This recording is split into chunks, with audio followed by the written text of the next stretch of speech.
প্রথমেই দেখে নেব আজকের সংবাদ শিরোনাম। মোদির মুখে বঙ্কিমদা শুনে চিৎকার শুরু তৃণমূলের, পাল্টা মমতাকেই গাড্ডায় ফেললেন শুভেন্দু। গোঁদের ওপর বিস্ফোরা, মমতা চাপ বাড়িয়ে এক হুমায়ুনের পাশে আরেক হুমায়ুন। আর 4 সপ্তাহের অপেক্ষা, তারপরেই হরিবোল, এত ভয়ঙ্কর কথা বলে ফেললেন শুভেন্দু। আইসিকে কুৎসিত আক্রমণের পরেও অনুব্রতর সঙ্গে বৈঠকে এসপি, মমতা অর্ডার দিয়েছে, ফাঁস করলেন শুভেন্দু। বঙ্কিমদা বলায় মোদিকে আক্রমণ, কিন্তু বন্দে মাতারাম নিয়ে নিজে কি বলেছিলেন সৌগত, লজ্জায় ফেলে দিলেন শ্রমিক। এসআইআরে বাদের তালিকায় যুক্ত হলো আরও নাম, সংখ্যাটা জানলে চমকে যাবেন। মুসলমানদের সঙ্গেও 2 নম্বরই করল মমতা সরকার, 26-এর আগেই চরম আফসোস তহা সিদ্দিকির। 7 সকালেই বাংলা নিয়ে মেগা বৈঠক, সাংসদদের ফের বড় নির্দেশ মোদির। ভোট চুরির চেয়ে বড় দেশদ্রোহিতা হয় না, এবার সংসদে দাঁড়িয়েই মোদি কমিশনকে বিঁধলেন রাহুল। এবার এক উড়ানেই দক্ষিণ ভুটানে পৌঁছবেন পর্যটকরা, গেলফু কলকাতা রুটে শুরু বিমান পরিষেবা। এবার হেলিকপ্টার ভাড়া হুমায়ুনের, নিরাপত্তায় হায়দ্রাবাদের 8 বাউন্সার। ইন্ডিগোর একাধিপত্যই কি বিপর্যয় ডেকে আনল উড়ান পরিষেবায়, মোদি বচনে উঠছে সেই প্রশ্নই। গীতাপাঠের অনুষ্ঠান নাকি বিজেপির, উনি কোন চশমা পরেছিলেন, মমতাকে ধুয়ে দিলেন শুভেন্দু। 100 দিনের কাজে বাংলাকে 1 টাকাও দেয়নি কেন্দ্র, অভিষেকের প্রশ্নে বঞ্চনা মানল কেন্দ্র। 30-40 পাতার নথিতে বিশ্বাস নয়, সাংসদদের রিফর্ম এক্সপ্রেস বোঝালেন মোদি। নগদে 60 লক্ষ, অনলাইনে 2 কোটি 30 লক্ষ, হুমায়ুনের বাবরি মসজিদের জয় দানের পাহাড়। ভরা জনসভায় কেন্দ্রের চিঠি ছিঁড়ে ফেললেন মমতা, রেগে গিয়ে 100 দিনের কাজ নিয়ে বড় ঘোষণা করলেন তিনি। জাতীয় সঙ্গীত খণ্ডিত হওয়ায় কি বিভাজনের শুরু, বন্দে মাতারাম নিয়ে বড় মন্তব্য অমিত শাহের। ফের বাতিল 200টিরও বেশি উড়ান, ইন্ডিগো বিপর্যয়ের আবহে 13,989 পাইলট নিয়োগ 6 বিমান সংস্থার। প্রিয় দর্শক, এবার আসছি বিস্তারিত খবরে। গতকাল সংসদে একটি ঘটনা ঘটেছে, যেখানে প্রধানমন্ত্রী নরেন্দ্র মোদী বঙ্কিমচন্দ্র চট্টোপাধ্যায়ের রচিত বন্দে মাতারাম সঙ্গীতের 150তম বর্ষপূর্তি উদযাপনে যে আলোচনা হয়েছিল, সেখানে বক্তব্য রাখতে গিয়ে বঙ্কিমচন্দ্র চট্টোপাধ্যায়কে একবার বঙ্কিমদা বলে সম্বোধন করেছিলেন, আর সে বিষয়টি নিয়েই প্রবল আপত্তি শুরু করেন। তৃণমূল সাংসদ সৌগত রায় বলতে শুরু করেন যে এটা বঙ্কিমচন্দ্র চট্টোপাধ্যায়ের মতো মনীষীকে অপমান। কি করে তাকে দাদা বলে সম্বোধন করতে পারেন প্রধানমন্ত্রী, কেন তাকে বঙ্কিমবাবু বলে সম্বোধন করা হবে না? পরবর্তীতে অবশ্য প্রধানমন্ত্রী বঙ্কিমবাবু বলেই সম্বোধন করেন। তবে এই গোটা বিষয়টিকে নিয়ে এখন তৃণমূল সোশ্যাল মিডিয়া থেকে শুরু করে বিভিন্ন জায়গায় দাবি করতে শুরু করেছে যে বিজেপি বাংলা বিরোধী। তার আরও একটা প্রমাণ নরেন্দ্র মোদী দিয়ে দিলেন। তিনি বঙ্কিমচন্দ্র চট্টোপাধ্যায়কে বঙ্কিমদা বলে সম্বোধন করে প্রবল অপমান করেছেন। তবে এই সমস্ত বিষয় নিয়ে তৃণমূল যখন বিজেপিকে চাপে ফেলার চেষ্টা করছে, যখন নরেন্দ্র মোদী এবং বিজেপিকে বাংলা বিরোধী বলার চেষ্টা করছে, তখন পাল্টা তৃণমূল এবং মমতা বন্দ্যোপাধ্যায়কে চাপে ফেলে দিলেন রাজ্যের বিরোধী দলনেতা শুভেন্দু অধিকারী। গতকাল সংসদে হইচই পড়ে গিয়েছিল প্রধানমন্ত্রী নরেন্দ্র মোদীর একটি শব্দ প্রয়োগের মাধ্যমে, যেখানে বঙ্কিমচন্দ্র চট্টোপাধ্যায় রচিত বন্দে মাতারাম সঙ্গীতের 150তম বর্ষ উদযাপন উপলক্ষে সংসদের আলোচনায় আয়োজন করা হয়। আর সেখানেই বক্তব্য রাখতে গিয়ে বঙ্কিমচন্দ্র চট্টোপাধ্যায়কে বঙ্কিমদা বলে সম্বোধন করেন প্রধানমন্ত্রী। আর সেই বিষয় নিয়েই তেড়ে ফুঁড়ে ময়দানে নেমে তৃণমূল এখন বিজেপির বিরুদ্ধে প্রচার করতে শুরু করেছে। একটাই কথা বলছে যে বিজেপি হচ্ছে বাংলা বিরোধী। তার আরও একটা প্রমাণ বঙ্কিমচন্দ্র চট্টোপাধ্যায়কে এইভাবে অপমান। তবে বন্দে মাতারাম সঙ্গীতের যে 150তম বর্ষপূর্তি উদযাপন হচ্ছে, সেটা যদি কেউ মহাসমারোহে পালন করে থাকে, তাহলে সেটা কেন্দ্রীয় সরকার বা বিজেপি সরকার করছে। কিন্তু যে বঙ্কিমচন্দ্র চট্টোপাধ্যায় বাংলার কৃতি, যেখানে তার এত বড় গৌরবের বিষয়, কেন রাজ্য সরকারের কোনো ভূমিকা নেই? তারা কেন কিছু উদযাপন করছে না? তা নিয়ে পাল্টা প্রশ্ন তুলে দিলেন রাজ্যের বিরোধী দলনেতা শুভেন্দু অধিকারী। এদিন সাংবাদিকদের মুখোমুখি হন রাজ্যের বিরোধী দলনেতা শুভেন্দু অধিকারী। আর সেখানেই প্রধানমন্ত্রী যেভাবে বঙ্কিমদা শব্দ প্রয়োগ করেছেন এবং যেভাবে তৃণমূল তা নিয়ে আপত্তি করেছে, সে বিষয়টাকে প্রশ্ন করা হয়। আর সেই ব্যাপারে প্রতিক্রিয়া দিতে গিয়ে রাজ্যের বিরোধী দলনেতা বলেন, বঙ্কিমদা শব্দটাও শ্রদ্ধাসুলভ, সিনিয়রকে বড় দাদাকেই বলতেই পারে। পশ্চিমবঙ্গে দাদা, বোন, দিদি এগুলো চলে, সেই হিসেবেই হয়তো বলেছেন। বঙ্কিমবাবু অ্যাপ্রোপ্রিয়েট। আর মোদিজি এবং কেন্দ্রীয় সরকার বন্দে মাতরমকে নিয়ে যে উদ্যোগ প্রথম দিন থেকে নিয়েছেন, এই উদ্যোগ তো রাজ্য সরকার নেয়নি। রাজ্য সরকার এবং তার লোকেরা সমালোচনা কেন করছেন? বন্দে মাতরম যেদিন সার্ধশতবর্ষ, সেদিনই মমতা ব্যানার্জি এবং তাদের নির্দেশিত ওই রাজ্য সঙ্গীতটা গাওয়ার জন্য বাধ্যতামূলক নির্দেশিকা জারি করলেন কেন? এটা দিয়ে কি সম্মান জানানো হয়? আপনি বিরোধী দলনেতাকে বঙ্কিমচন্দ্র চট্টোপাধ্যায়ের কলকাতার বাড়িতে ঢুকতে তো দিলেনই না, উল্টে গোটা রাস্তাটা খুঁড়ে রেখেছিলেন। সুতরাং যিনি করতে চাইছেন, যারা করতে চাইছেন, তাদের এ ধরনের সমালোচনা করছেন কেন? তৃণমূল থেকে সাসপেন্ড হওয়ার পরেও নিজের অবস্থানে অনড় থেকে বাবরি মসজিদের শিলান্যাস করেছেন হুমায়ুন কবির। ইতিমধ্যেই তার এই মসজিদের নির্মাণ প্রকল্পে প্রচুর অর্থ সাহায্য জমা পড়েছে, যা গুনতে গুনতে হিমশিম খাচ্ছেন এই কাজে নিয়োগ থাকা লোকেরা। ইতিমধ্যেই ভরতপুরের বিধায়ক হুমায়ুন কবির দাবি করেছেন যে তার সঙ্গে সংখ্যালঘু সম্প্রদায়ের সমস্ত মানুষরা আছেন। মসজিদ নির্মাণের জন্য প্রচুর অর্থ সাহায্য আসছে। ভবিষ্যতে তিনি নতুন দল গঠন করবেন এবং তৃণমূল ও বিজেপির বিরুদ্ধে লড়াই করবেন। আর সংখ্যালঘু ভোট যদি একত্রিত করে তৃণমূলকে চাপে ফেলে দিতে পারেন ভরতপুরের বিধায়ক, তাহলে আগামী দিনে রাজ্যের শাসক দল ক্ষমতায় আসবে কিনা তা নিয়েই একটা বড় সংশয় তৈরি হয়েছে। আর এসবের মধ্যেই এবার তৃণমূলের ডেবরাই বিধায়ক হুমায়ুন কবিরের মন্তব্যের রীতিমতো গোঁদের ওপর বিস্ফোরা তৈরি হয়েছে রাজ্যের শাসক দল তৃণমূল কংগ্রেসের অন্দরমহলে বলেই মনে করছেন বিশেষজ্ঞরা। ইতিমধ্যেই ভরতপুরের বিধায়ক হুমায়ুন কবিরকে সাসপেন্ড করেও অস্বস্তি যাচ্ছে না রাজ্যের শাসক দল তৃণমূল কংগ্রেসের। বিজেপির পক্ষ থেকে দাবি করা হচ্ছে এই সমস্ত কিছুই নাটক। হিন্দু ভোট পাওয়ার জন্য তৃণমূল কংগ্রেস ভরতপুরের বিধায়ককে সাসপেন্ড করেছে, কিন্তু বাস্তবে তাদের সঙ্গে ঠিকই যোগাযোগ রয়েছে, যদিও বা হুমায়ুন কবির সেই কথা অস্বীকার করে দিয়েছেন। আর এই পরিস্থিতিতে এবার ভরতপুরের বিধায়ক হুমায়ুন কবিরের পাশে দাঁড়ালেন ডেবরার তৃণমূলের বিধায়ক হুমায়ুন কবির। যেখানে বাবরি মসজিদ নিয়ে যে নির্মাণকল্পের চেষ্টা করছেন ভরতপুরের বিধায়ক, তার পাশে থাকার কথা জানিয়ে দিলেন ডেবরার বিধায়ক। স্বাভাবিকভাবেই এক হুমায়ুন কবির এমনিতেই অস্বস্তি তৈরি করেছে তৃণমূলের মধ্যে। আর এবার আরও এক হুমায়ুন কবিরের এই মন্তব্য যে রাজ্যের শাসক দলকে যথেষ্ট চাপে ফেলে দেবে, সে ব্যাপারে নিশ্চিত রাজনৈতিক বিশেষজ্ঞরা। এদিন ভরতপুরে সাসপেন্ডেড বিধায়ক হুমায়ুন কবিরের মসজিদ নির্মাণের বিষয়টিতে তার পাশে দাঁড়ান ডেবরার তৃণমূল বিধায়ক হুমায়ুন কবির। তিনি বলেন, আবেগ তৈরি হয়েছে, এটা আমি বুঝতে পারছি। আসলে আমি দেখেছি যারা ধর্মপ্রাণ মুসলিম তারা মসজিদের ব্যাপারে খুবই স্পর্শকাতর। 33 বছর আগে বাবরি মসজিদ ভেঙে দিয়েছে, এটা কেউ ভোলেনি। যেই শুনেছে বাবরি মসজিদের নাম, সেই সবাই ঝাঁপিয়ে পড়েছে। আমিও তার অংশ হতে চাই। আপনারা তৈরি করুন, আমিও তার অংশ হতে চাই। শুধু তাই নয়, দুজনের নামই যেহেতু হুমায়ুন কবির, তাই ভরতপুরের বিধায়ক যে মসজিদ নির্মাণ করছেন সেখানে প্রচুর অর্থ জমা পড়লেও অনেক ক্ষেত্রে সেই অর্থ তার কাছে জমা পড়ছে বলে জানিয়েছেন ডেবরার বিধায়ক হুমায়ুন বাবু। তাই যে সমস্ত টাকা মসজিদ নির্মাণের জন্য মানুষ তাকে দিচ্ছেন, তিনি সেই টাকা ভরতপুরের বিধায়ক যিনি বাবরি মসজিদ তৈরি করছেন তার কাছে পৌঁছে দেবেন বলেও জানিয়ে দিয়েছেন প্রাক্তন পুলিশ কর্তা।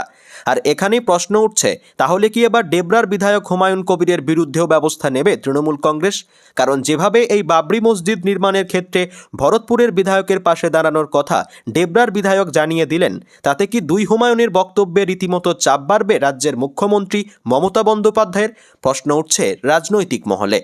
তৃণমূল কংগ্রেস প্রথমে এসআইআরের বিরোধিতা করেছিল, পরবর্তীতে এসআইআর প্রক্রিয়া শুরু হয়েছে। তারপর তারা ভেবেছিল যে তাদের অনুগত 2 থেকে 4 জন যে বিএলওরা আছে তারা এমন কিছু কৌশল রপ্ত করবে যার ফলে নির্বাচন কমিশনকে ফাঁকি দিয়ে তারা ভুয়ো ব্যক্তিদের নাম এসআইআরে রেখে দেবে। কিন্তু বিষয়টা যে অতটা সহজ নয় তা যত দিন যাচ্ছে ততই স্পষ্ট হতে শুরু করেছে। আর এই পরিস্থিতিতে এবার নির্বাচন কমিশন ওই ফাঁকিবাজির রাস্তাটা ধরে নিয়ে যে কড়া কড়া পদক্ষেপগুলো নিচ্ছে, তাতে মিথ্যে তথ্য দিলেই যে সবাই ধরা পড়ে যাবে সে ব্যাপারে নিশ্চয়তা সামনে আসছে।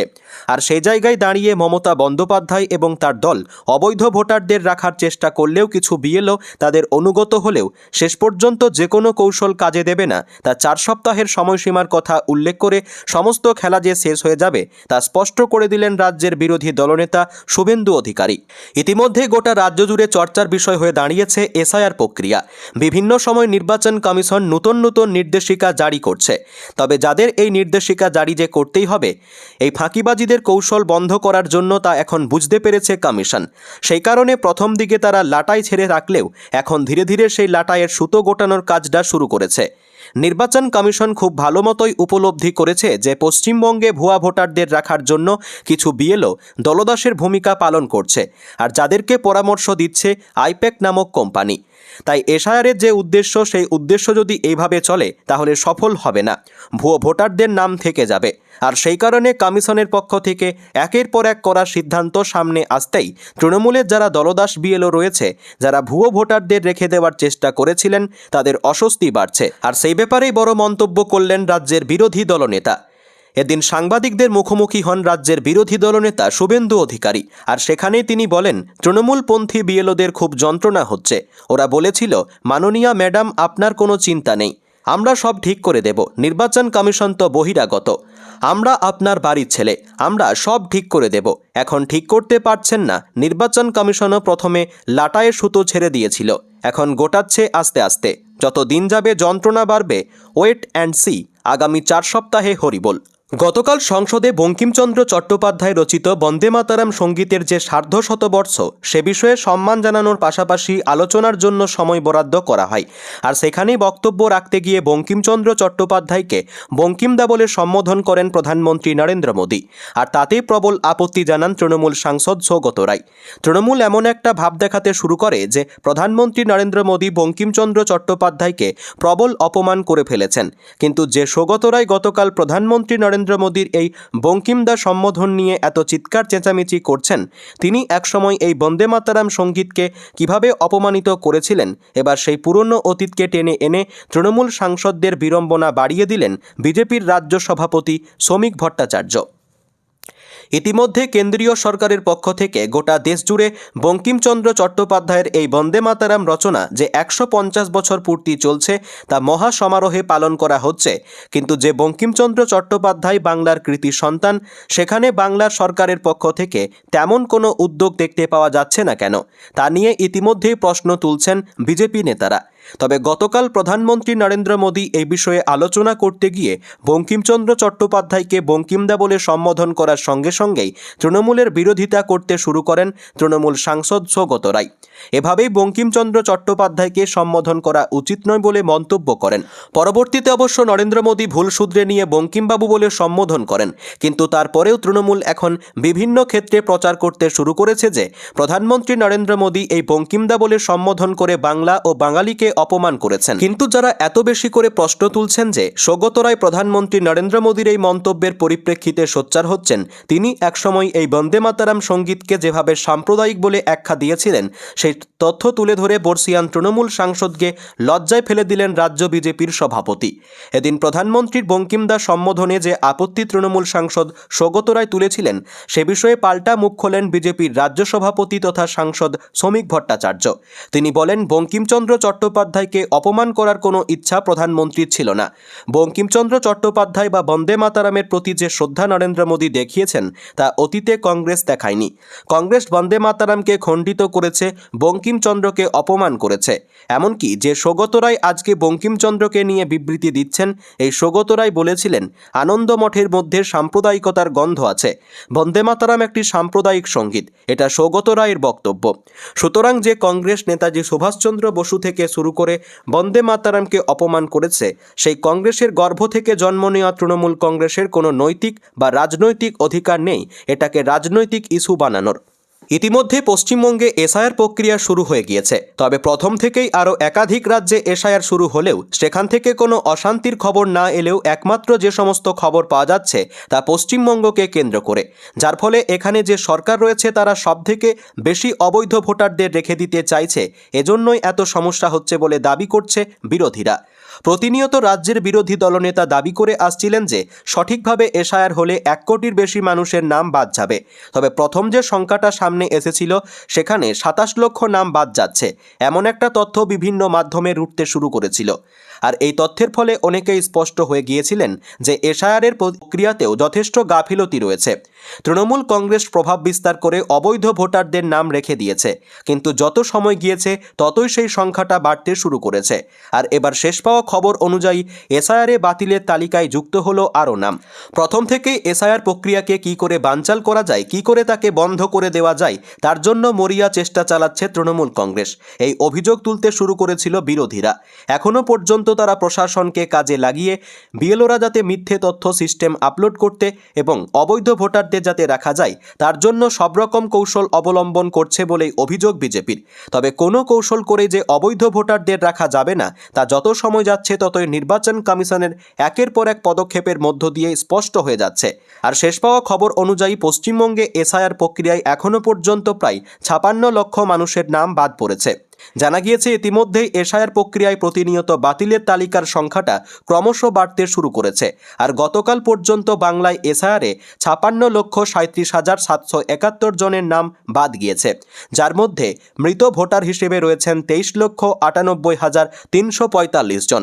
অন্যদিকে স্থানান্তরিত ভোটার হিসেবে 19,64,629 জন এবং 10,94,710 জন ভোটারের এখনও পর্যন্ত কোনো খোঁজ পাওয়া যায়নি। স্বাভাবিকভাবে যারা প্রথম দিকে 27 লক্ষ সংখ্যাটা দেখে হতাশ হয়ে গিয়েছিলেন, যারা ভাবতে শুরু করেছিলেন যে এসআইআর প্রক্রিয়াকে বুঝি বানচাল করে দেওয়া হয়েছে, অবৈধ ভোটারদের রেখে দেওয়া হয়েছে, তারা এখন কিছুটা হলেও আশাবাদী হতে শুরু করেছেন।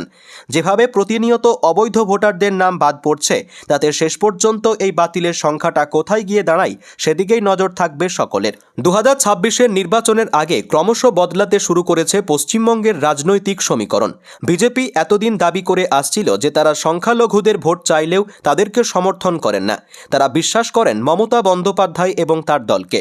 কিন্তু মমতা বন্দ্যোপাধ্যায় এবং তার সরকার সবথেকে বেশি ক্ষতি করেছে মুসলিম সম্প্রদায়ের মানুষের, একথা তারা কবে বুঝবেন সেদিকেই তাকিয়েছিলেন বিজেপি নেতৃত্বরা। তবে 26-এর বিধানসভা নির্বাচনের আগে সেই সংখ্যালঘুদের মোহভঙ্গ যে হতে শুরু করেছে মমতা বন্দ্যোপাধ্যায়ের প্রতি, তা একের পর এক ঘটনার মধ্য দিয়ে স্পষ্ট হয়ে যাচ্ছে। হুমায়ুন কবিরের মতো বিধায়ককে দল থেকে সাসপেন্ড করা হয়েছে, তিনি আবার নতুন দল গঠন করার কথা বলছেন। ফলে সংখ্যালঘু ভোটে তৃণমূলকে বিপাকে ফেলে যদি হুমায়ুন কবির সত্যিই তৃণমূলের বিরুদ্ধে লড়াই করেন তাহলে তার দিকে যেতে পারে। আবার আরেক দিকে আইএসএফের মতো দল রয়েছে। আর এসবের মধ্যেই একসময় মমতা বন্দ্যোপাধ্যায়কে বিপুল সমর্থন দেওয়া সংখ্যালঘু সমাজের এক বড় মাথা, তিনিও যেভাবে তৃণমূল সরকারকে অন্ধবিশ্বাস করা যে ভুল হয়েছে তা প্রকাশ্যে বলে ফেললেন, তাতে 26-এর বিধানসভা ভোটে এই সংখ্যালঘুদের ভোট না পেয়ে তৃণমূল চরম বিপাকের মুখে পড়ে যেতে পারে বলে মনে করছেন একাংশ। ইতিমধ্যে পশ্চিমবঙ্গে একের পর এক ঘটনার মধ্য দিয়ে সংখ্যালঘু সম্প্রদায়ের মানুষরা বুঝতে পেরেছেন যে তৃণমূল সরকারের উপর বিশ্বাস করে তারা কতটা ভুল করেছিলেন। এতদিন সংখ্যালঘুদের পুরো ভোট তৃণমূল কংগ্রেস পেয়ে এসেছিল, কিন্তু 2026-এর নির্বাচনে একদিকে যখন হিন্দুরা একত্রিত হতে শুরু করেছে তৃণমূলের বিরুদ্ধে, ঠিক তখনই আরও একটা চিত্র স্পষ্ট হচ্ছে যে সংখ্যালঘুরাও এখন ধীরে ধীরে তৃণমূলের থেকে মুখ ফিরিয়ে নিতে শুরু করেছেন। এমনিতেই পশ্চিমবঙ্গে আইএসএফের মতো তৃণমূল বিরোধী দল রয়েছে যারা সংখ্যালঘুদের একত্রিত করছেন।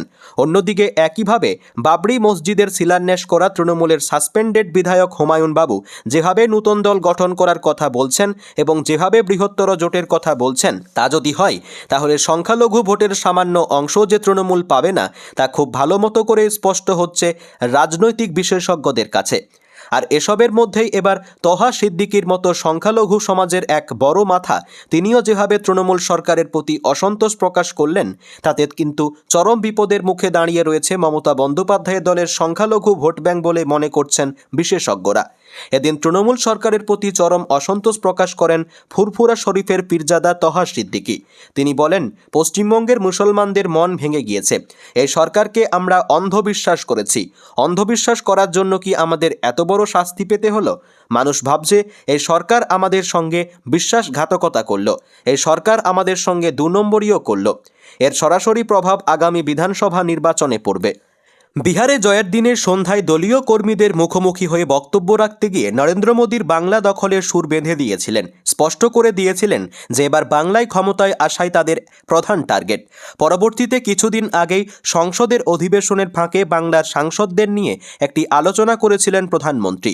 এতদিন বঙ্গ বিজেপির যে সমস্ত নেতা কর্মীরা সংশয়ের মধ্যে ছিলেন যে তারা তো চাইছেন বাংলায় ক্ষমতা দখল করতে, কিন্তু বিজেপির শীর্ষ নেতৃত্ব চাইছে তো, তাদের সেই সমস্ত সংশয় ক্রমশ দূর হয়ে যাচ্ছে কেন্দ্রীয় নেতৃত্বের বাংলা দখল নিয়ে একের পর এক পদক্ষেপের মধ্য দিয়ে।